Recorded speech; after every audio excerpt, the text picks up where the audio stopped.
এরে আল্লাহর বান্দা ও যুবক, আমিও তোর মতো যুবক, তুইও আমার মতো যুবক। তুইও এই দেশের নাগরিক, সূর্যের আলো বাতাসেই বড় হয়েছ, আমিও হয়েছি। তুইও যেই গাছের ফল খাও, আমিও সে গাছের ফল খাই। তুই যেই নদীর মাছ খাইতেছ, ওই নদীর মাছ আমিও খাই। এ যুবক, টুপির কারণে, দাড়ির কারণে, লম্বা জামার কারণে মাথা নষ্ট হয় নাই। তোমার কাছে কত বিনয়ের সাথে ক্ষমা চেয়েছে, বলি বাবা নামাজ পড়ো, টুপি মাথায় দেও। তুমি আমাকে বলো হুজুর টুপি মাথায় দিলে মাথা গরম হয়ে যায়। এরে যুবক, বিবেকের সাথে বেঈমানি করিস না রে ভাই। একটু চিন্তা কর, আমিও যুবক, তুইও যুবক। তোর মাথায় টুপি দিলে মাথাটা গরম হয়ে যায়, আর আমার মাথায় টুপি না দিলে মাথাটা গরম হয়ে যায়। একটু চিন্তা কর, স্বাধীন বাংলাদেশে আমিও যদি আজকে শার্ট প্যান্ট টাই লাগায় দাড়ি কামায় ঘুরতাম, কেউ আমাকে বাধা দেওয়ার শক্তি ছিল না। কেন টুপি পরলাম, মাথা গরম হয়, তুই বুঝলি আমি বুঝি না, এমনটা না। না, লম্বা জামা পরেছি, শরীর গরম, তোরটা হয় আমারটা হয় না, এমনটা বুঝিস না রে বাবা। দাড়িটা রেখেছি, কোরআন পড়েছি, না খায় মরে যাইতে হবে, তুই বুঝলি আমি বুঝি না, ব্যাপারটা এমন নয়। বরং এই টুপির কারণে কত গালি, দাড়ির কারণে গালি, লম্বা জামা পরেছি গালি আর গালি। কত মানুষ বাঁকা নজরে টুপিওয়ালা বলে গালি দেয়। ফেসবুকটা খুলিয়া দেখ, সমালোচনার কোনো শেষ নাই। এত বিনয়ের সাথে পায়ে ধরে ধরে নরম ভাবে কথা বলি, এরপরও আমার বিরোধিতার অভাব নাই। কেন কেন এত বিরোধিতা? এরপরও রে বাবা অন্তরের দমন করতে পারি না। এরে নবীর উম্মতের দল, আল্লাহর কোরআনের মোহাব্বত নিয়ে বলছি, মনটার বেজার করিস না রে যুবক। হাটাজারির হুজুর হেলিকপ্টারে দৌড়ায় কেন? চরমনার হুজুর দৌড়ায় কেন? অলিপুরি সাহেব দৌড়ায় কেন? দেওবন্দের হুজুর দৌড়ায় কেন? হাফিজুর রহমান হেলিকপ্টারে দৌড়ায় কেন? বাবা কেন কেন না করিয়া যদি একটু মহাব্বতের চিন্তা করতি, হাফিজুর রহমানের 14 গোষ্ঠীর বিক্রি করলেও হেলিকপ্টারের ভাড়া হয় না। এরপরও দিন দিন দিন প্রতিদিন দৌড়ায় কেমনে? হাফিজুর রহমানের বাবার টাকায় না। এটা একমাত্র আমার আল্লাহর কোরআন আর নবীর আদর্শের বরত্ব আর সম্মান। মুসলমান তো খুশি হবি, বেঈমান বিরোধিতা করবে, মুসলমান খুশি হবা, ওলামায়ে কেরামের সম্মান হবে, এটা তো গৌরবের কথা, সমালোচনার কথা নয়। আর এটা তো দুনিয়ার টাকার গরম না, এটা নবীর আদর্শের গরম। তোমাকে আমি বুঝাইতে পারবো না। গোপালগঞ্জে সেদিন বয়ানে যাব, যিনি দাওয়াত দিলেন তিনি গোপালগঞ্জের এক সন্তান, ঢাকায় থাকেন, বলে হেলিকপ্টারে নিয়ে যাও। আমি বললাম কেন রে ভাই? বলে আমার এতিমখানা মাদ্রাসা, আমি ওই ছাত্রদের দেখাইতে চাই কোরআন শরীফ পড়লে, আলেম হইলে সম্মান কমে না, বরং সর্বোচ্চ সম্মান পায় কোরআনওয়ালারা। আসো আমাদের ঢাকায় আসো। ম্যাজিস্ট্রেটের ছেলে কোরআন পড়ে, ডিসির ছেলে কোরআন পড়ে, এমপি মন্ত্রী র্যাব আর্মি পুলিশের সন্তানেরা কোরআন পড়ে। বুঝতে পেরেছে হারায় ফেললাম, জীবনটারে নষ্ট করেছি। এখন থেকে আর আমরাই ভুল করব না। নিজের জীবনের কামাই করা টাকা খাইতে 10টা ছেলে লাগবে 100 বছর। অতএব আমার ছেলেটারে ডবল এমএ পাস করাইয়া লন্ডন পাঠাইয়া 5 লাখ টাকার বেতনের দরকার নাই। আমি চাই মরার পরে যেন সন্তান আমার জানাজার ইমামতি করতে পারে। এরে নবীর উম্মতের দল, অনুরোধ করে বলছি রে যুবক, 2টা পাও যদি আগায় দিতি, আমি তোর পায়ে হাত রেখে বলতাম আমার নবীর আর কাঁদায়ও না, নবীর বিরোধিতা করিও না। আল্লাহর মোহাব্বত নিয়ে এই রমজান মাস আসতেছে, বরকতের মাস, তওবা কবুলের মাস। আল্লাহর দরবারে কান্না করো, দোয়া চাও রে মালিক, এই ময়দানে আমার মতো গুনাহগার আর কেউ নাই। নাই। ও আল্লাহ, শয়তানের ধোকায় পড়ে গুনাহ করেছি রে যুবক। কেন এত কষ্ট করে টুপি পরি, নামাজ পড়ি, পর্দা করি? একমাত্র কারণ আল্লাহর কোরআন পড়লাম, নবীর হাদিস পড়ে দেখলাম একটা কথাও মিথ্যা নাই। কারা জান্নাতে যাবে, কারা জাহান্নামে যাবে, আল্লাহ স্পষ্ট বলেছেন, ইন্নাল আবরারা লাফি নাঈম ওয়া ইন্নাল ফুজ্জারা লাফি জাহিম। নেক আমলওয়ালারা জান্নাতে যাবে, গুনাহগারেরা জাহান্নামে যাবে।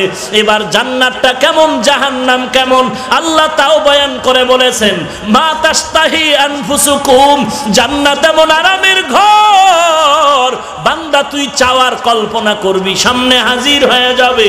আরাম আর আরাম, শান্তি আর শান্তি, অশান্তি কিচ্ছু নাই। বিপরীত গুনাহগারেরা জাহান্নামে যাবে।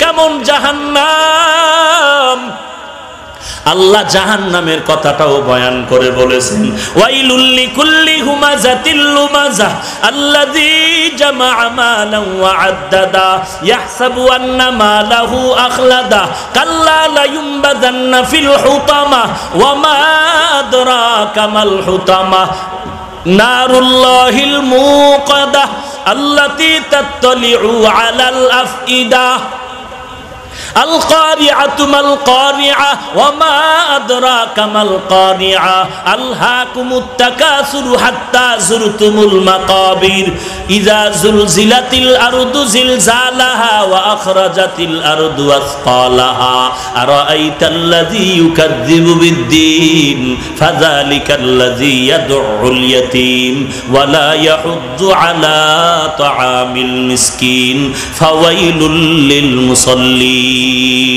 মোবাইলের ভিতরে এমবি খরচ করে গান দেখিস না, বাংলা কোরআনটা ডাউনলোড করে এই সূরাগুলোর তরজমা পড়িয়া দেখ কেমন জাহান্নাম যাবে কারা যারা গুনাহ করে।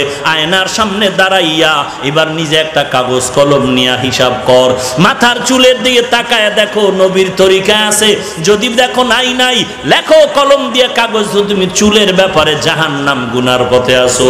তুমি আঙ্গুলের নখের দিকে তাকাও, নবীর তরিকায় নখগুলো কাটতে পারলা কিনা, যদি দেখো না না কাগজে লেখো নখের দিক থেকে নবীর দুশ্মনী করে তুমি গুনার রাস্তায় আছো। তোমার বডির দিকে তাকায় দেখো নবীর তরিকায় পোশাকটা পরলা কিনা, যদি দেখো নাই কাগজে লেখো পোশাকের বেলায় তুমি গুনাহের পথে আছো। এরে বান্দা, ভিতরে তোমার হিংসা, হাসাদ, রিয়া, কিবির আছে কিনা, গালাগালি, মিথ্যা বলো কিনা, বেপরদায় চলো কিনা, হারাম খাও কিনা, একটা একটা কাগজে লেখো আর নিশ্চিত ফলাফল জেনে নাও তুমি জাহান্নামের পথে আসো। যাইবা কিনা জানি না, তওবা না করা পর্যন্ত ফেরার কোনো রাস্তা নাই। আর জাহান্নামটা কেমন আমার নবী উম্মতের কাছে বয়ান করেছেন, সাহাবায়ে কেরামের কাছে। আল্লাহর নবী নামাজে দাঁড়াইয়া যদি জাহান্নামের আয়াতগুলো তেলাওয়াত করতেন, সাহাবায়ে কেরাম নামাজে হাউমাউ করে চোখের পানি ছেড়ে কান্না করতেন। জাহান্নামের আযাব বড় ভয়ঙ্কর আযাব। জমিন থেকে 9,30,00,000 মাইল উপরে সূর্য, দিনের বেলা সূর্য ছিল, রাতের বেলা নাই। এরপরে এখন এত গরম লাগে কেন? ফ্যানের বাতাসেও ঠান্ডা হয় না, এত গরম, এত গরম। আল্লাহর নবী বলেন, ওরে গুনাহগারেরা, তওবা না করে যদি কবরে যাও, আল্লাহ তাআলার নবী বলেন, আল কবরু রাউযাতুম মির রিয়াজিল জান্নাহ আও হুফরাতুম মিন হুফারিন নার। কবর হবে কারো জন্য জান্নাতের বাগান, কারো জন্য জাহান্নামের টুকরা। কার জন্য জান্নাত? নেক আমলওয়ালা। কার জন্য জাহান্নাম? গুনাহগার ব্যক্তি যদি কবরে যায়, আল্লাহর নবী বলেন, গুনাহগারওয়ালা কবরে যাওয়ার পরে ফেরেশতা আসবে 3টা প্রশ্ন করার জন্য। জবাব দাও তোমার রবকে। ও গুনাহগার বলবে জানি না। জবাব দাও তোমার ধর্ম কি? গুনাহগার বলবে জানি না। জবাব দাও তোমার নবীকে? বলবে আমি জানি না। আওয়াজ হয়ে যাবে আল্লাহর ওয়াদার, ও ফেরেশতারা আর দেরি করা যাবে না। দুই পার্শ্বের মাটির চাপ, পাথরের হাড়গুলো চুরমার হয়ে যাবে। একটা নয়, দুইটা নয়, 70 থেকে 99টা সাপ কবরে আসবে। জাহান্নামের আগুন, ভয়ঙ্কর অবস্থা হয়ে যাবে কবরের হালাত। এ বান্দা একটু চোখ বুজিয়া চিন্তা করে দেখ, দুনিয়ার আগুন সহ্য করতে পারি না, সূর্যের তাপ সইতে পারি না, কিন্তু হাসরের ময়দান আরো ভয়ঙ্কর। আল্লাহ তাআলা নবী বলেন, হাসরের ময়দানে আল্লাহ রাগান্বিত মেজাজ নিয়ে আওয়াজ দিবে, যেই সূর্য এখন 9,30,00,000 মাইল উপরে একটা মুখ থেকে জমিনে তাপ দেয়, হাসরের ময়দানে আল্লাহর অর্ডার হয়ে যাবে, লিমানিল মুলকুল ইয়াউম লিল্লাহিল ওয়াহিদিল কাহ্হার। আল্লাহ তাআলা বলবে, রে গুনাহগারের আজকের দিনের রাজত্ব কার? বেঈমান নাফরমান চিল্লানো শুরু করবে, সূর্যটা মাথার উপরে নেমে আসবে। আল্লাহ বলবে, সূর্য তোর 12টা মুখ জমিনে ফিরাইয়া দাও, সূর্য যত তাপ আছে ছেড়ে দে।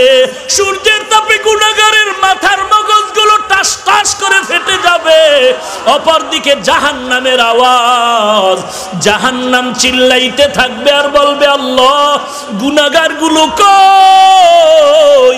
সব আমার পেটের ভেতরে দাও। জাহান্নামের আওয়াজে হাসরের ময়দানটা থরথর করে কেঁপে উঠবে। ও গুনাহগারের দল, একটু চিন্তা করো, আল্লাহর আযাব সহ্য করতে পারবি না? সময় আছে, তওবা করে নাও, চোখ বন্ধ করে আল্লাহর কাছে মাথাটা নত করো আর বলো, রে মালিক, এই ময়দানে আমার মতো গুনাহগার কেউ নাই। আমার স্ত্রীও জানেন আমি কত বড় গুনাহগার, জাহান্নামের আসামি। আমার মা বাবাও জানে না কত বড় গুনাহগার। আমি গুনার দিয়ে তাকায় দেখি, গুনার কারণে আমার হাত না পাক, আমার জিহ্বা না পাক, আমার চোখ না পাক, আমার অন্তর না পাক। আয় আল্লাহ, গুনার কারণে দিলটা পাথর, চোখে পানি নাই। ডানে বামে কত আল্লাহর বান্দার চোখে পানি,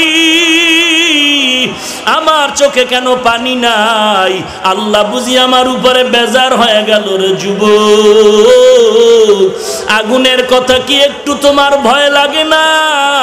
ঢাকার শহরে কত আগুনে তোমার মতো যুবকের প্রাণ চলে গেল। বাহির থেকে কত মানুষ বাঁচানোর চেষ্টা করলো, ভেতর থেকে আওয়াজ একটাই, বাঁচাও বাঁচাও বাঁচাও। মা তাকায় দেখে সন্তানের গায়ে আগুন, সন্তান তাকায় দেখে মা বাবার গায়ে আগুন। কিছুই বলার নাই, তাকায় তাকায় দেখে আর দেখে নিজের গায়ে আগুন লাগে। কেমন যেন করতেছিল যখন নিজের শরীরের হাতটা পুড়িয়া যাইতেছিল। এরে যুবক, আল্লাহর দরবারে তওবা করো। সবার কপালে তওবা নসিব হবে না, সবাই জান্নাতের মেহমান হতে পারবা না।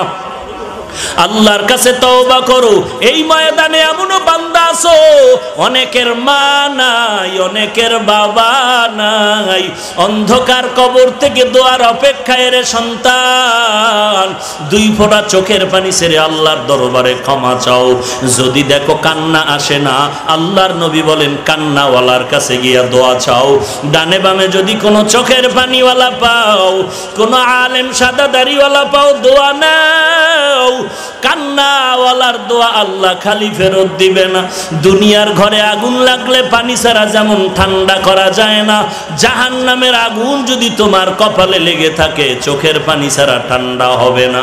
কান্না না আসলে আল্লাহর কাছে মাথা নত করে বলো, আল্লাহ গুনার কারণে তুমি আজ বেজার, কান্নাওয়ালা চক্ষু দান করো আল্লাহ, কান্নাওয়ালা চক্ষু দান করো আল্লাহ। গলায় ছুরি আসবে, মরে যাব আর নামাজ ছাড়ব না, নবীর সুন্নতের জবাই করব না, মা বাবার বিরোধিতা করব না, আল্লাহওয়ালাদের বিরোধিতা করব না, আলেমের বিরোধিতা করব না, 5 ওয়াক্ত নামাজ পড়ব, নবীর তরিকায় চলব, দেশ ও জাতির বিরুদ্ধে ষড়যন্ত্র করব। তওবা করবা, আল্লাহর ওয়াদা চোখের পানি গালের নিচে আসার আগে জীবনের তওবা কবুল, গুনাহ মাফ হয়ে যাবে। আল্লাহর কাছে ক্ষমা চাও রে মালিক। এ বিশাল ময়দানের ভেতরে আপনার বান্দারা তওবার দরজায় ফিরে আসছে, কাউকে খালি ফিরায়া দিয়েন না। মেহেরবানি করে সবাইকে হেদায়েতের দরজায় কবুল করে নেন।